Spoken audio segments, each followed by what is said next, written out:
হঠাৎ আবহাওয়া পরিবর্তনের কারণে শিশুদের মধ্যে বাড়ছে ঠান্ডাজনিত রোগ। অনেকেই ভর্তি হচ্ছেন হাসপাতালে। এ বিষয়ে আরও জানাতে খুলনা থেকে আমাদের সাথে সরাসরি যুক্ত হয়েছেন সহকর্মী আমিরুল ইসলাম। সরাসরি চলে যাচ্ছে তার কাছে।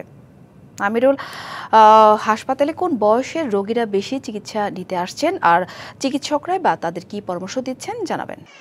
যে প্রকৃতি যে শীতে করোনা আসছে তার প্রাদুর্ভাবে কিন্তু বলা যায় যে বয়স্ক সহ শিশু যারা আছে তারা কিন্তু শীতজনিত যে রোগ সেই রোগে আক্রান্ত হচ্ছে। আমি রয়েছি যে খুলনা যে শিশু হাসপাতাল, সেই শিশু হাসপাতালটি, এবং এখানটায় যে শিশুর যে রোগীরা এখানে ছুটে আসছেন এবং বয়স্ক যারা তারা কিন্তু অন্যত্র ছুটে যাচ্ছেন। আমরা এখানে রয়েছেন যারা এখানে সেবা দান করছেন, বিশেষ করে নার্সে রয়েছেন।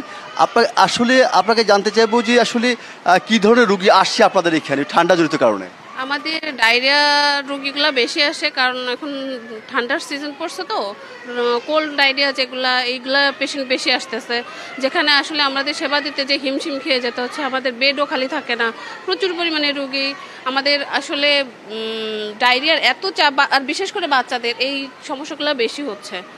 এখন সেক্ষেত্রে হচ্ছে যাতে করে আমাদের হসপিটালের বেডটা বাড়ানো যায়, সেবার মান, তাহলে আমরা অন্তত সেবা দিতে যে আমরাও খুশি হব। কারণ বেড না পেলে আসলে রোগীর লোকও খুব অস্থির হয়ে যায় যে আসলে কোথায় যাবে তারা। শিশু হসপিটালটারে আসলে সব পদ্মার এপারে সবাই আসলে ভরসার জায়গা হিসেবে দেখে। কালার এক্সপার্ট, জর্জ স্যাপ এবং মাইল্ড অন হ্যান্ডস টেকনোলজি সমৃদ্ধ অরিক্স ক্রিস্টাল ওয়াশ আপনার লন্ড্রি এক্সপার্ট।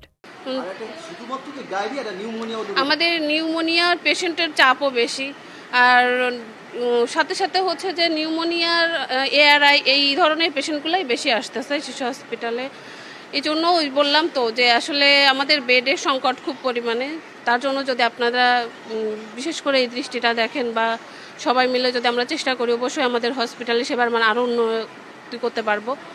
ধন্যবাদ। কি পরামর্শ দিচ্ছে, কিভাবে সেবা দিচ্ছেন রোগীদেরকে? আমরা ইমার্জেন্সি পেশেন্ট আসলে, নিউমোনিয়ার পেশেন্ট আসলে অবশ্যই যদি অক্সিজেন লাগে তাহলে আমরা অবশ্যই আগে অক্সিজেনটা লাগাই।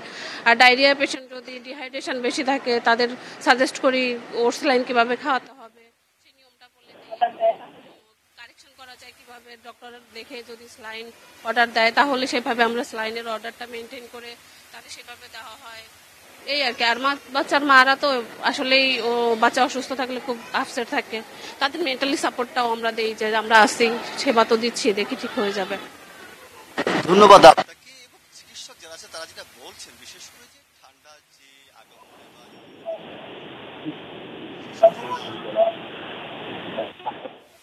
শীতজনিত যে পোশাক পরিধান করা, শীতের যে তাকে আক্রান্ত না করতে পারে, এরকম পরামর্শ চিকিৎসক রয়েছে। অনুরূপভাবে যে এই হাসপাতালটা